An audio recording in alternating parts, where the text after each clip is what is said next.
Hello, everyone, and welcome to this panel on being well. My name is Emily Bowles. I'm a grant writer in the nonprofit sector in Wisconsin, and I'll be your moderator for the panel, which is focused on how to ease anxiety, employ the power of no, deepen compassion, kindness, and gratitude, and rethink goals so that you can craft a more purposeful life.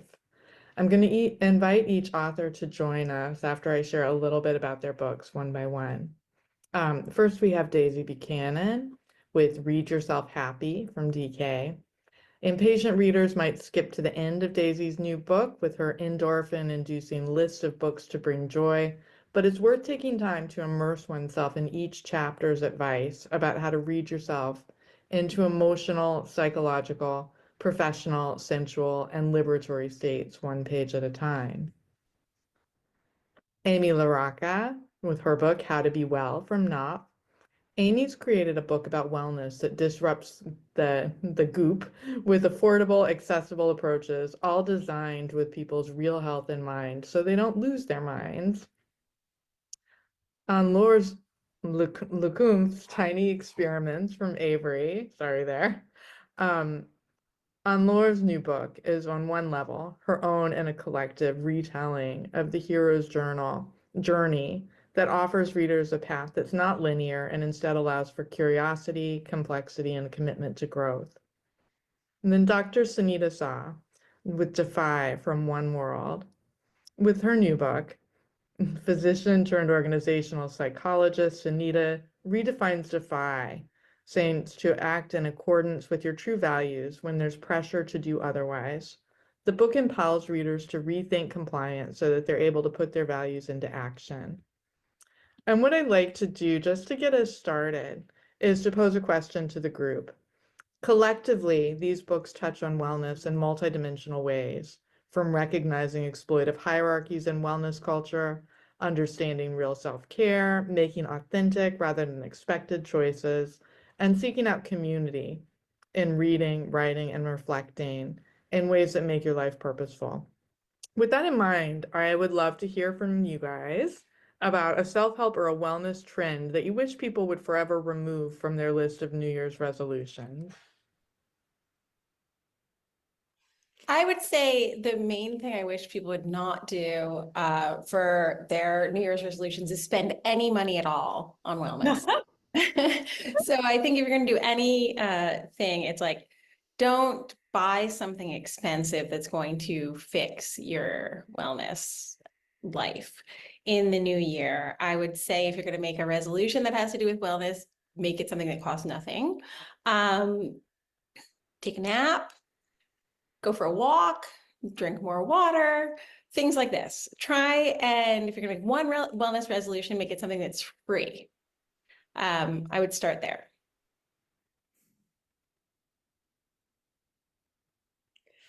This might be a controversial one, but I'm not wild about it when people have big reading targets and say, this year I'm going to read 100 books. I don't know what they are. I've just got to read 100. I think it's such a shame that we have made reading into a bit of a homework habit. And I really, really want people to get back into the habit of reading for pleasure and joy and fun, first and foremost. And I think that, if you're reading a lot and you're a keen reader and having that target and that number works for you, wonderful. But for lots of people, a reading challenge kind of takes you back to school, and it takes you back to all of those difficult emotional experiences you might have had with teachers who are quite forceful, or parents saying you really ought to read this. So I think to focus on finding that book that is so much fun and so pleasurable and so endorphin inducing that you almost forget you're reading it, you're just in it, you fall in face first into wonderland. So don't worry about the numbers, find the book for you. That all sounds great. I also would like to see people take off their New Year's resolutions, the sort of obsession with perfecting wellness itself. So having sort of the rigid morning routines or chasing an unattainable ideal that really often comes from compliance and external validation that we're conditioned to pursue, and that keeps us disconnected from who we really are, which we actually need in order to feel well. So with true wellness, as I see it, begins with really knowing what our true no and our true yes are. So a true no isn't about rejecting.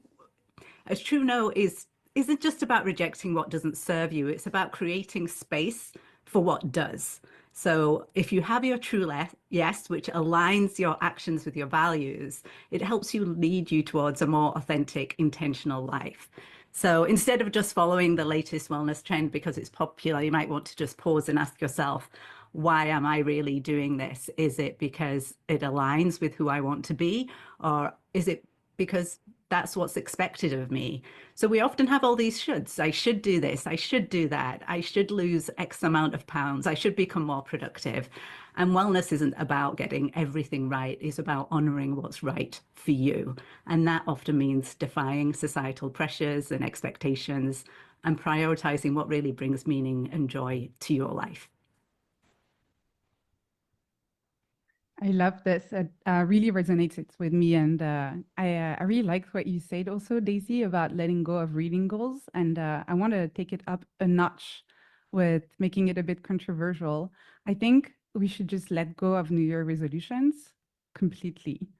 I think the number is something like 98% of people cannot stick to them.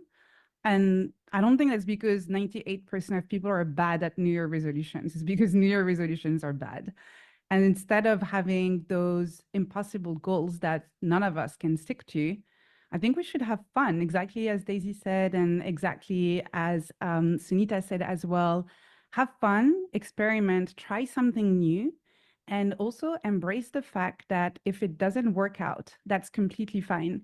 Instead of starting the year with disappointment because you decided to go for this big change, this big goal, and then you look back in February or March and you feel like, oh, I haven't managed to do this, to complete this goal, just try something new. And if the result is, actually, I hated that, I don't want to keep going, that's completely fine. You learn something new. So instead of a New Year resolution, I would really recommend just trying to pick a little something to experiment with, something new, something you want to try, something you're curious about, and see how that feels.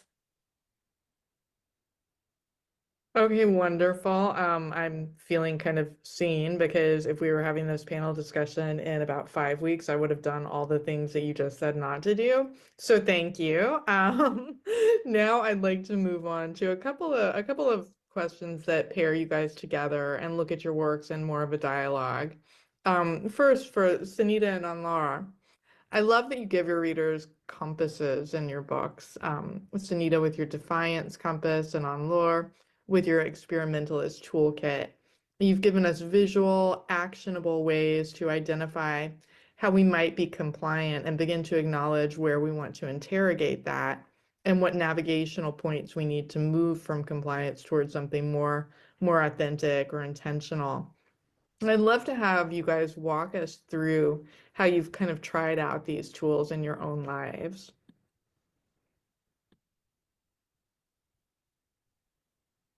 Sure, I'm happy to start. And thank you for highlighting the Defiance Compass, because that tool is really about transforming those moments of discomfort or uncertainty that we have when we don't know whether to defy or not into opportunities to act in alignment with our values. So because we comply so often without realizing it, this compass encourages us to pause and ask ourselves some questions that can guide us and really decrease that gap between what we wish we could have done and what we actually do. So in many of my experiments, I find that a lot of us will state our values, but time after time, what we actually do and how we actually behave is not in alignment with who we wish to be.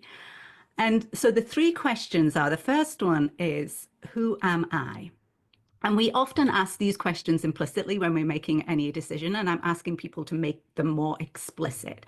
So when you ask yourself, who am I, you're really connecting with the values that define you, whether the ones that are most important, whether it's integrity, compassion, equality, or fairness. What's the most important to you? And when you're in a moment of tension, when something's being asked of you that you'd rather not do, or perhaps you hear an inappropriate comment, that question, who am I, connects us to what really matters to us. So once we know that, then we can look outwards and ask, what type of situation is this? Is it safe? Is it effective for me to defy? Because not all defiance has to happen in the moment. We can train and practice to be able to defy in the moment, but sometimes we might want to address the situation afterwards. So look to see, is it safe? Is it effective for me to defy?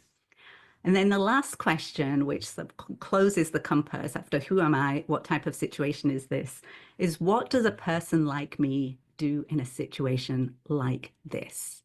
And this is really calling for your aspirational self, like to avoid all the situations where we have regret. I wish I had said that. I wish I had acted in that situation. This is asking yourself, how does someone with my values respond to this type of challenge? And then we need the ability, the confidence, the skill set to defy. And how we behave in that situation really does affect who we are at the end of the day, because our actions affect that. So it goes round in this circle. And I can give you an example from my own life. So when I moved from the UK to the US, I was asked to take a CT scan. And as a former physician, I knew that this particular test was unnecessary, but I went along with it because I hadn't really learned about defiance and how to defy. But I thought really hard about that situation. And the next time I was in a similar situation, being asked to take an unnecessary test, I asked myself the question, who am I? What are my values? I do value patient autonomy, do no harm to the patient and being able to make that choice. What type of situation is this? It was safe and effective. Nothing was going to happen to me if I said no in this situation. And then what does a person like me do in a situation like that? So connecting with those values, the ones that I would wish for all patients to be able to make a choice and not just go along with something because somebody told us to, I was able to connect in that second instant and say no. So it's not about defiance being loud or aggressive. It's about doing it in a way that's comfortable to you and to yourself, and giving yourself voice in the moment that you might often be silent. And I'm sure we've all been in situations where we wish we had spoken up or acted, and that defiance compass allows us to decrease that gap between intention and action.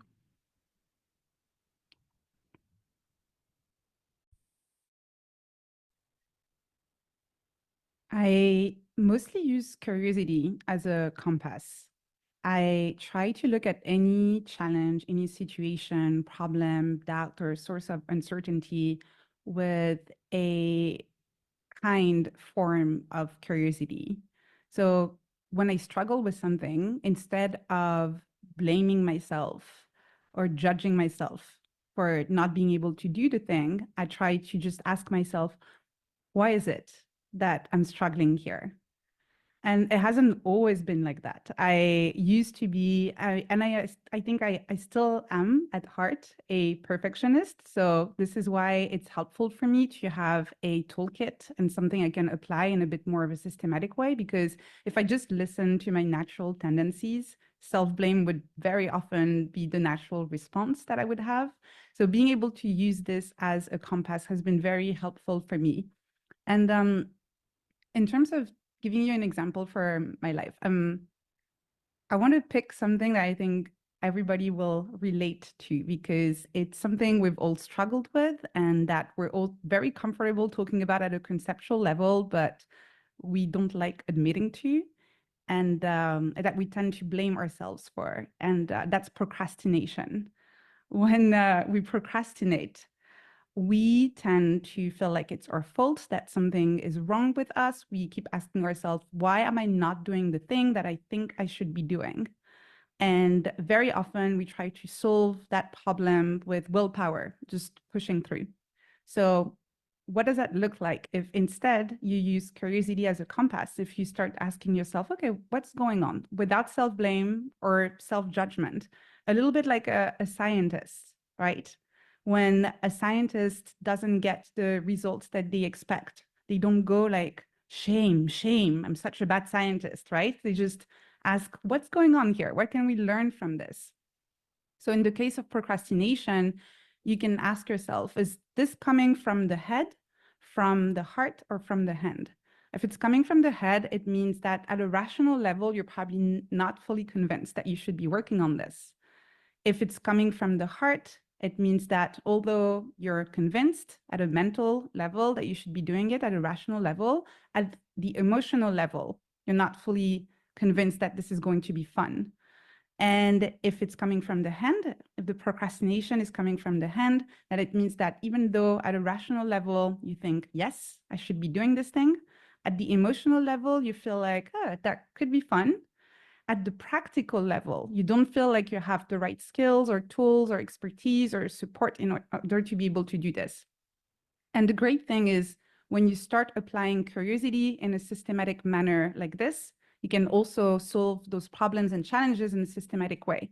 If it's coming from the head, you can just talk to your team and say, hey, I'm not convinced we should be working on this. Can we go back to the drawing board and maybe brainstorm together?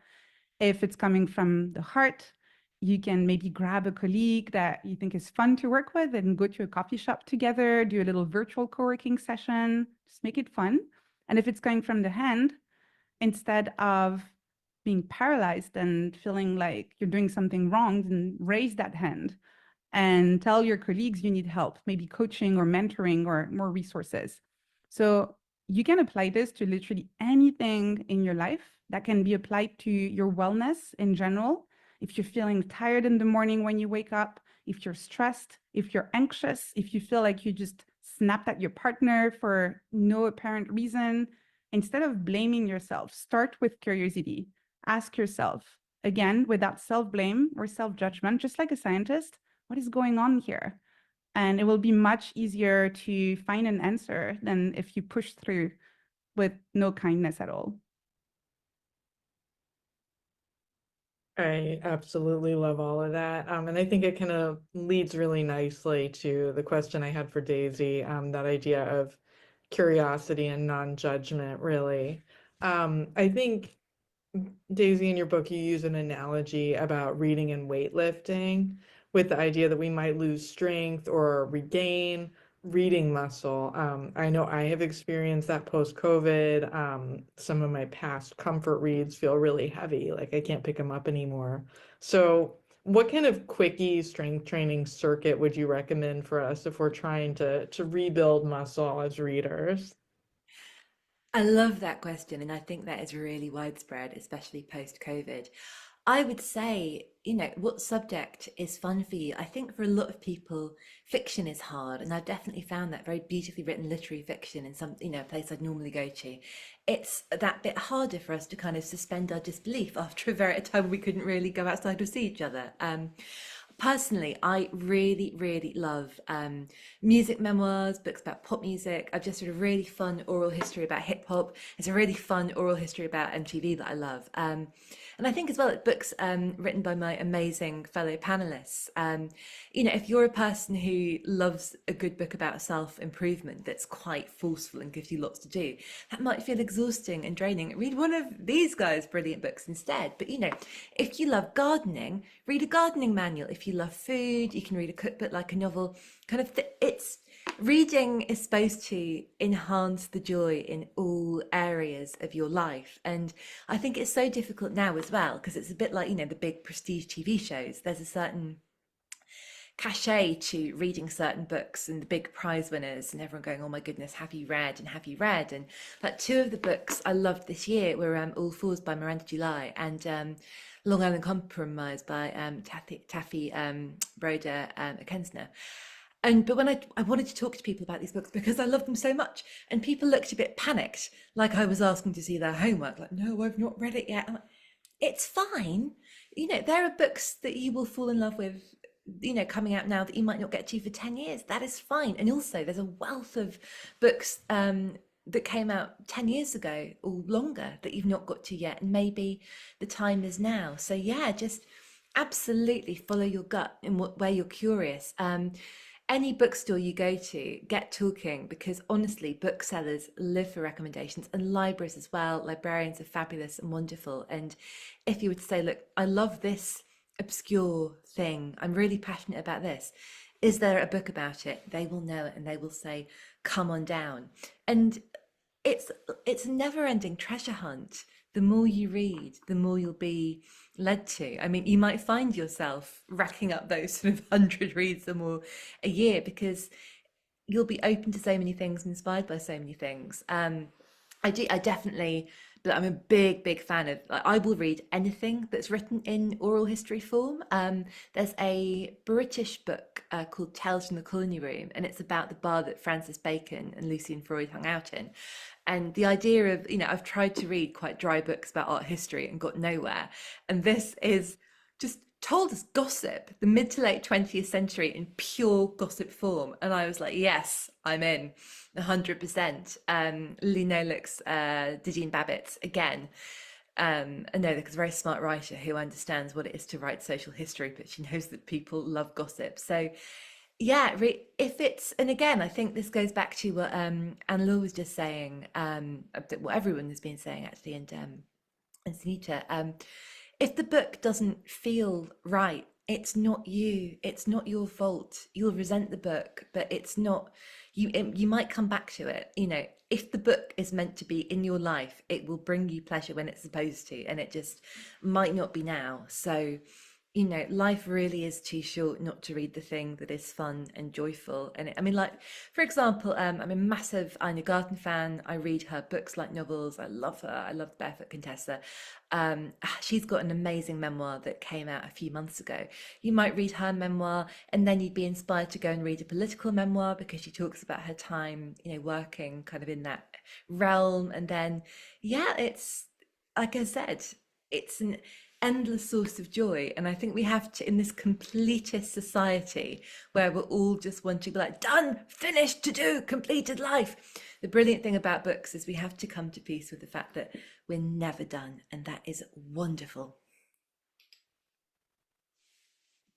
Oh my gosh, I absolutely love that. I think I'm going to make an awkward transition here to Amy, thinking about gossip, because a lot of the folks that you write about in your book are no stranger to gossip. You take on some folks, including Amanda Chantal Bacon of Moon Juice, Gwyneth Paltrow, and Oprah. How do you kind of fight against these racist, classist, gendered systems in structures in the wellness industry, and clap back against people in a way that still has compassion and forgiveness and grace and place for real self-care? Yeah, for sure. I think, I think when I read that you were going to ask me this question, I was thinking through examples with each of these women, all residents of Montecito, California, where it's very, very, very nice. And I thought one of the things that they all have in common is something that's been scary for a lot of women over the course of the time I've been writing this book, is that we've felt very alone in terms of how we're meant to be taking care of ourselves, right? The big systems have really failed us. Like, who are we supposed to be turning to tell us how to take care of ourselves? I mean, we're about to have, here in the US, we're about to have RFK Jr. as in charge of our health systems. I mean, God, right? Like, we need to take some of this into our own hands. And stepping into that void, we've had the Sacklers selling our entire country opioids. It's been very hard to know who to believe, right? And the people who've stepped into this void have been these very, very appealing, very attractive, very successful women, like your Gwyneth Paltrow, your Winfrey, and they seem to have really figured it out, right? They've got really great lives, they look really great, and they have a lot of answers for us. But we need to question them too. And I was thinking of an example in terms of with each of these women that you mentioned that I sort of question in the book.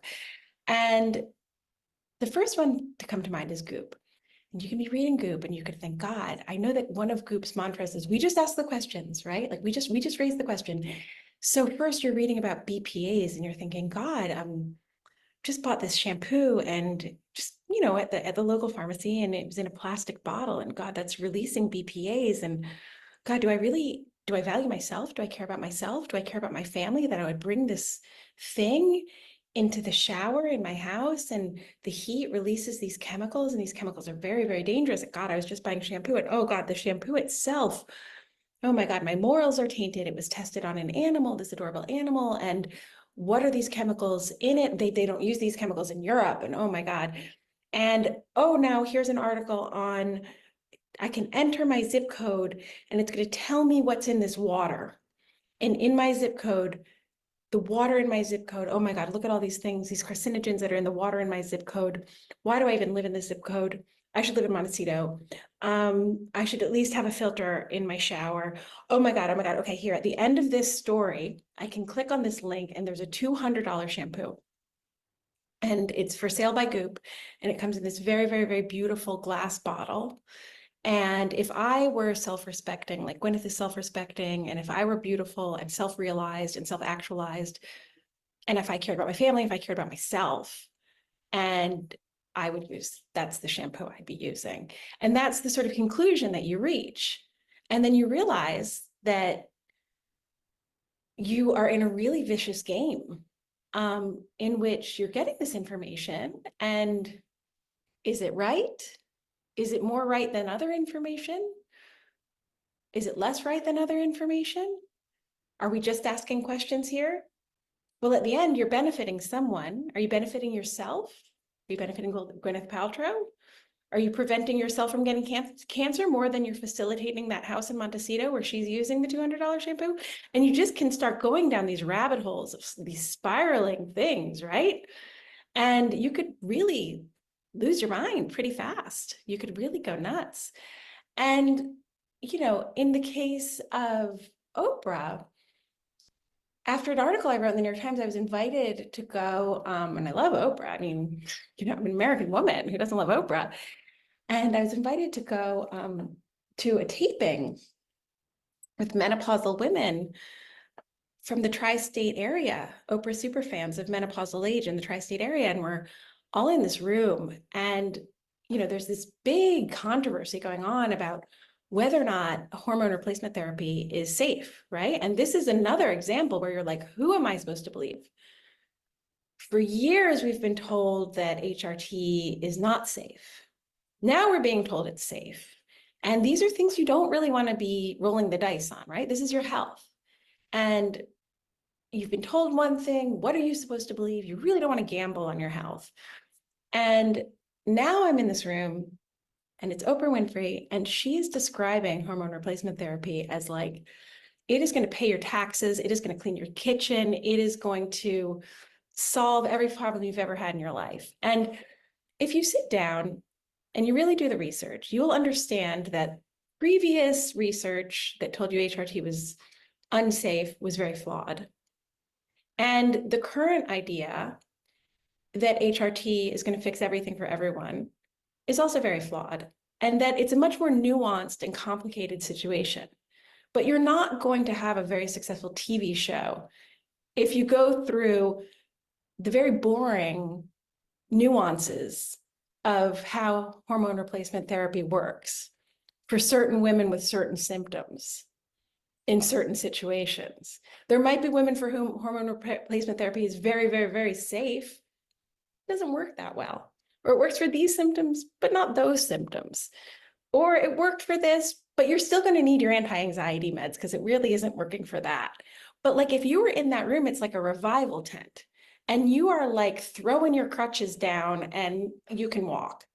And that's what makes wonderful television. So, and that's a lot of what drives a lot of the wellness industry, right? Is like these ideas that there are things that are cure-alls.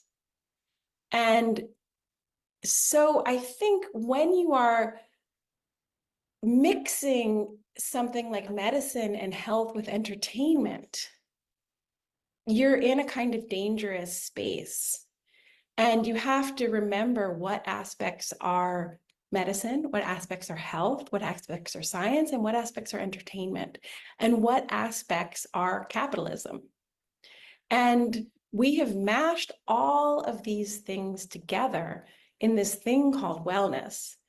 And a lot of what I write about is how we as women are trying to unpack all of these very complicated threads that have been smushed together. And it's on us to kind of say, wait,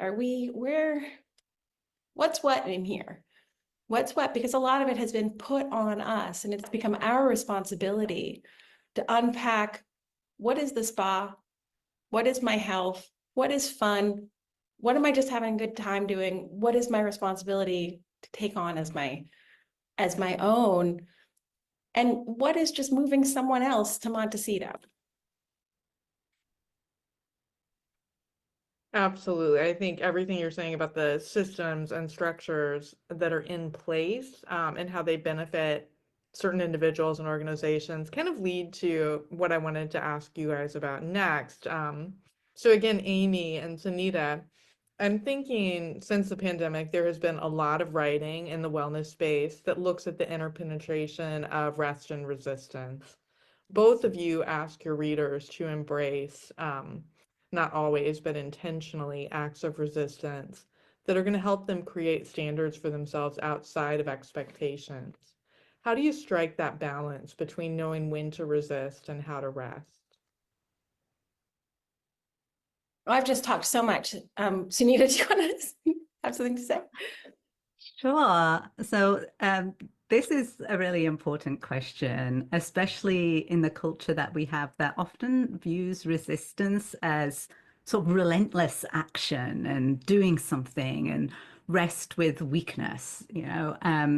But I actually see resistance and rest as two sides of the same coin. They're not opposites of each other. I see them as complementary forces in that meaningful resistance also requires intentional rest to be sustainable and effective.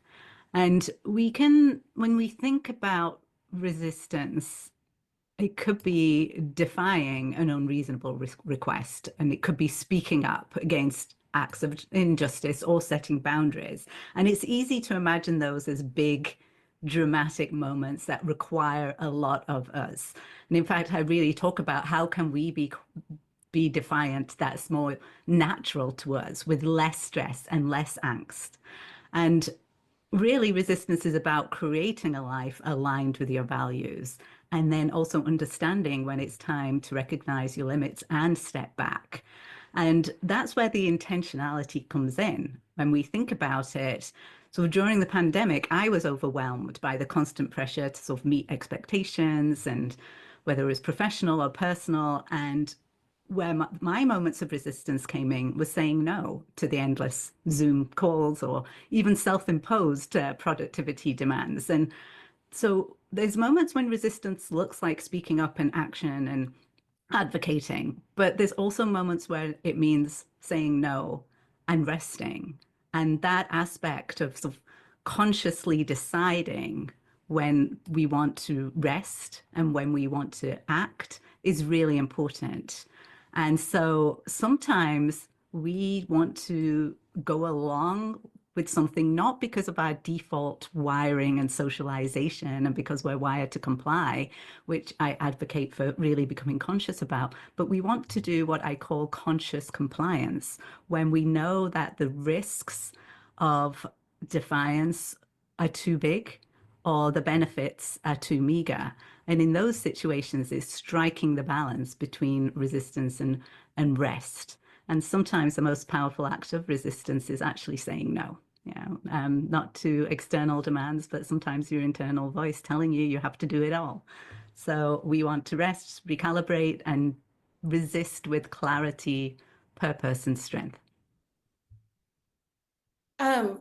I think one of the things I've written about a lot is the sort of history of the idea of self-care.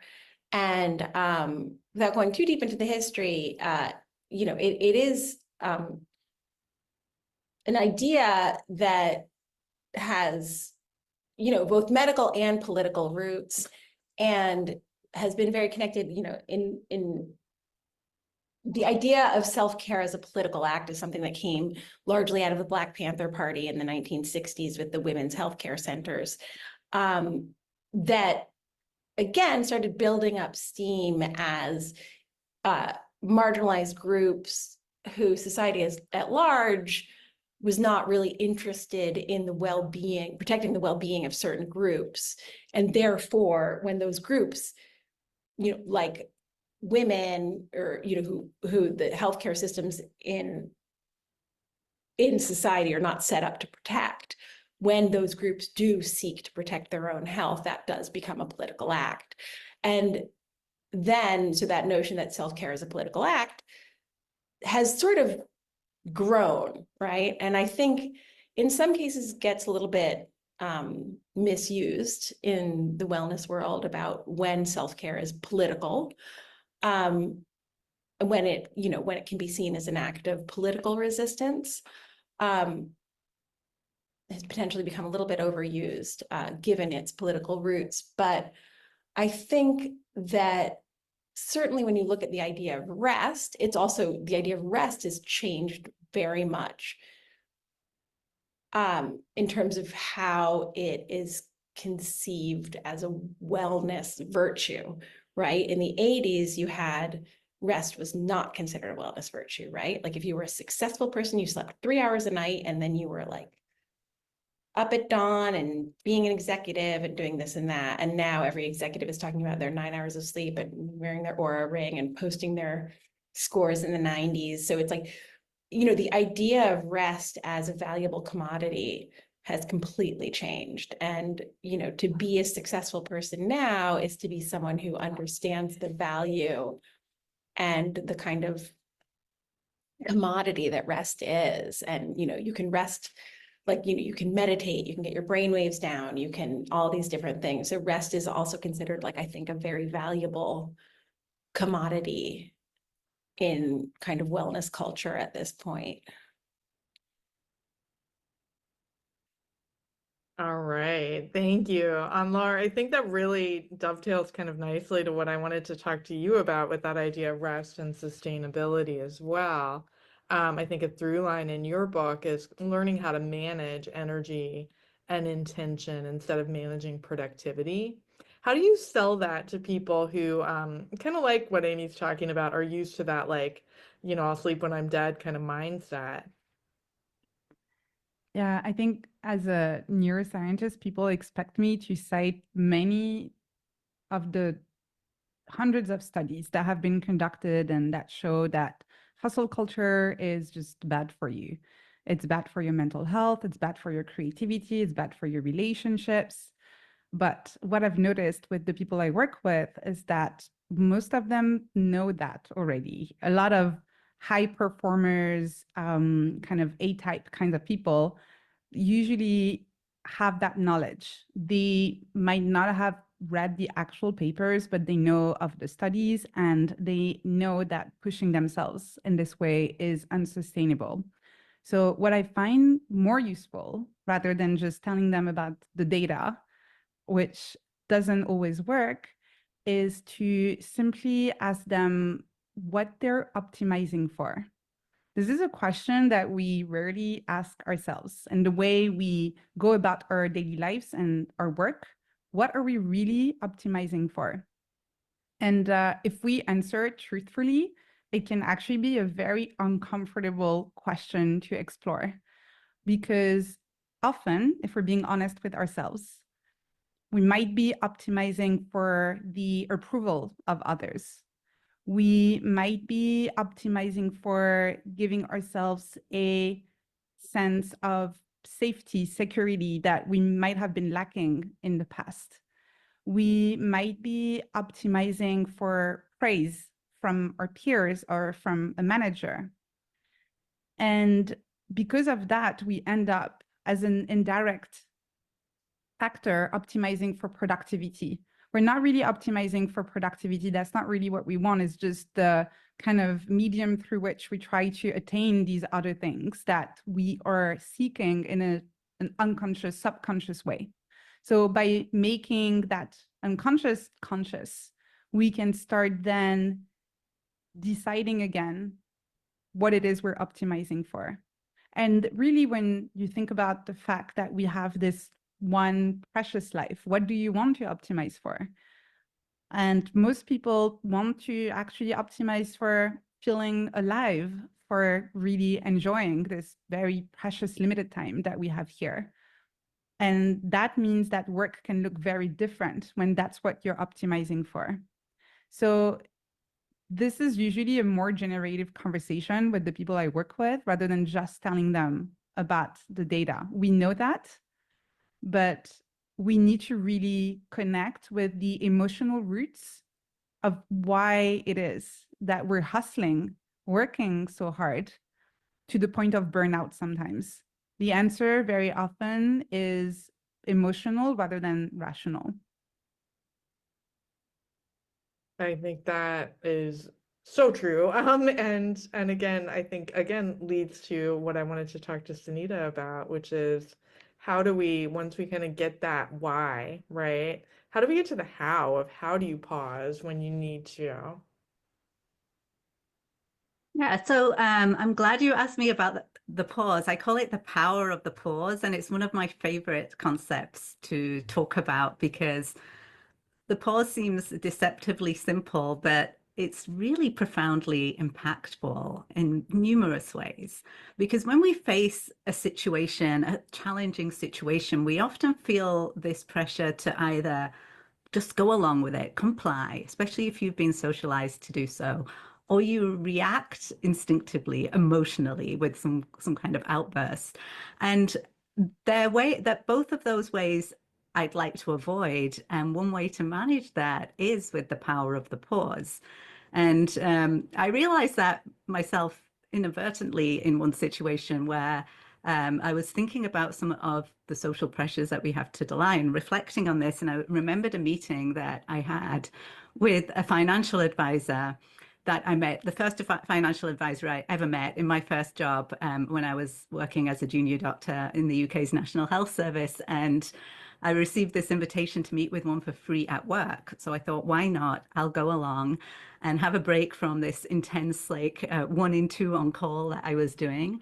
And when I met the advisor, it was in the posh meeting room in the hospital, which I'd never seen before.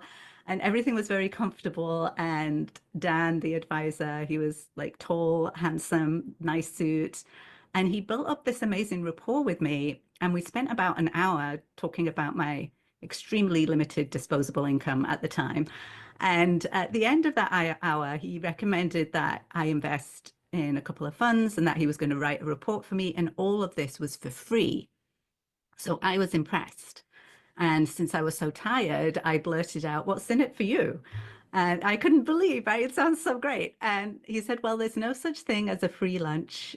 I will get paid a commission if you invest in the funds that I'm recommending." So he disclosed this conflict of interest, which sort of changed the dynamics of the situation for me because I felt less trust, which is arguably the intended purpose of disclosure now that there's some uncertainty as the quality of advice. But I didn't want to signal that to him. So I didn't want to signal my distrust.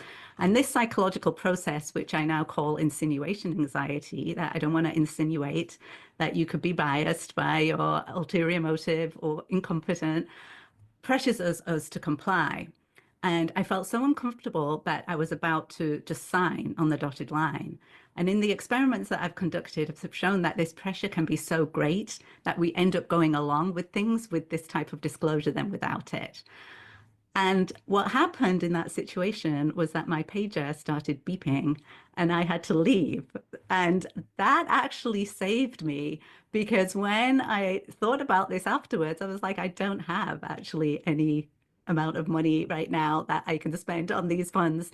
And so the power of the pause was really effective in that situation. And in the experiments I've conducted since then, I show that having an opportunity to change your mind, making decisions away from the social pressure really makes a difference. So if we can get that physical distance, it's really great. If we can't, we can also utilize something to get psychological distance.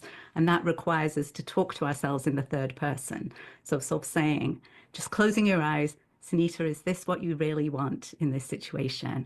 Allows us to see sort of more clearly the request that's being asked for us. So I would really recommend utilizing sort of that power of the pause to bridge that gap between our reactions and what we really want to do. All right, wonderful. Now that we're kind of winding down our time together, I want to do just a really quick rapid fire. We focused on what wellness trends you want everyone letting go of at the beginning of this. If you want to give me just a quick and dirty tip about what you do hope. I know one of you said no resolutions, but let's put something out there. I think a focus on pleasure and fun. I think people have had years of this very intense wellness culture, and we've all been improving ourselves to the point sort of past perfection. And Anne-Laure, I love what you said about like, why are we doing this? And I think we're all having that reckoning individually and collectively. And I think we're all going to come together and be like, life has been so hard for so many of us for so long. And we've really got to kind of guard ourselves and, you know, fight for good things. But to get the strength to fight, we've got to do things for ourselves that feel nice, that make us happy, and things that are genuinely pleasurable and sustaining and not just kind of numbing or distracting. I love this. I'll add the end of copy paste wellness culture, where I feel like people have more and more confidence in their sense of agency and their ability to research and to make their own decisions, and also knowing that something that worked for, as you were saying, Amy, for this celebrity might not work for me. What worked for my friend might not work for me, and I'm going to research it. I'm going to experiment. I'm going to see what works, what doesn't, and I'm going to create my own definition of wellness. I think that's absolutely correct, that, you know, that you don't have to do any of this. You know, you can just, whatever it is, that it's much more common sense than you think. There's not, you know, everything that comes along. It's not this big secret out there. It's much more intuitive, and wellness is much more about common sense than you would think it is. It's much more, does this feel good? Great, go with it. I really want to echo the sentiments here that let's just create a minimalist approach to wellness. So instead of asking what more can I do for my health and happiness, why don't we ask, what can I let go of? What can I let go of? And really view wellness less about achieving and chasing these external markers of success, and just more about being. All right. I love the idea of what can we let go of. I do not want to let go of you ladies, but we are at the end of this session. Thank you so much to all of our speakers and to everyone who's joined us on the session. Next, we have 2 concurrent mini panels, Meet Debut Authors and Graphic Novels.